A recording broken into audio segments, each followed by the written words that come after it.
દર્શક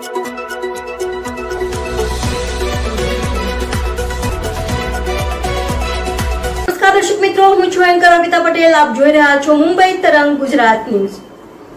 જોતા રહો ગુજરાતની તમામ અપડેટ સૌથી પહેલા મુંબઈ તરંગ ન્યૂઝ ચેનલ પર. સુરતના કાપોદ્રા વિસ્તારમાં 5 વર્ષની બાળકી પર તેના 65 વર્ષના મોટા પપ્પાએ આચર્યું દુષ્કર્મ. સુરતના કાપોદ્રા વિસ્તારમાં એક 5 વર્ષની બાળકી પર તેના મોટા દાદાએ દુષ્કર્મ આચર્યાની ઘટના સામે આવી છે.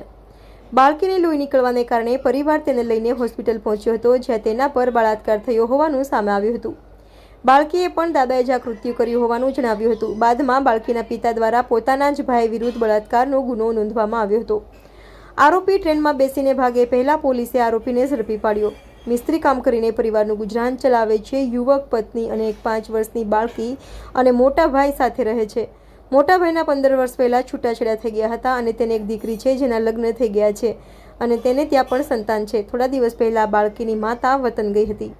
સંવાદદાતા વિજય મકવાણા, મુંબઈ તરંગ ન્યૂઝ, સુરત. સુરતના કાપોદ્રા પોલીસ સ્ટેશનમાં એક 5 વર્ષની દીકરી ઉપર એના સગા મોટા બાપુજીએ, એના પપ્પાના સગા મોટા ભાઈએ દુષ્કૃત્યની કોશિશ કરી હતી એવી ઘટના બની છે. જેમાં 5 વર્ષની દીકરી એના પપ્પા સાથે બપોરના 13 તારીખે બપોરે ઘરે હતી. એના પપ્પા નાવા ગયા સમયમાં એના મોટા પપ્પા આવ્યા દીકરીને કે ચલ હું તને રમવા લઈ જાઉં. પછી એના પપ્પા જેવા નઈને બહાર આવે એમને દીકરીનો અવાજ સાંભળ્યો રડવાનો, એટલે દીકરી પાસે ગયા કે શું થયું. 5 વર્ષની દીકરી કંઈ બોલી ના શકી. પછી એ ભાઈ એમની પત્નીને બોલાવી.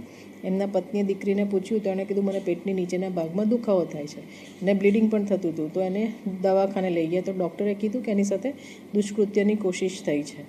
તો એ અંગે કાપોદ્રા પોલીસ સ્ટેશનમાં એ ફરિયાદ આપવા આવતા તરત જ ફરિયાદ નોંધી લીધી અને એ જે આરોપી છે એ ઉધના રેલવે સ્ટેશનથી એને ભાગી જવાની ફિરાકમાં હતો, પણ કાપોદ્રા પીઆઈ અને એમની ટીમે એ આરોપીને પકડી લીધો, એને અરેસ્ટ કર્યો કાલે રાત્રે જ, અને એની સામે કાયદાકીય કાર્યવાહી ચાલુ છે.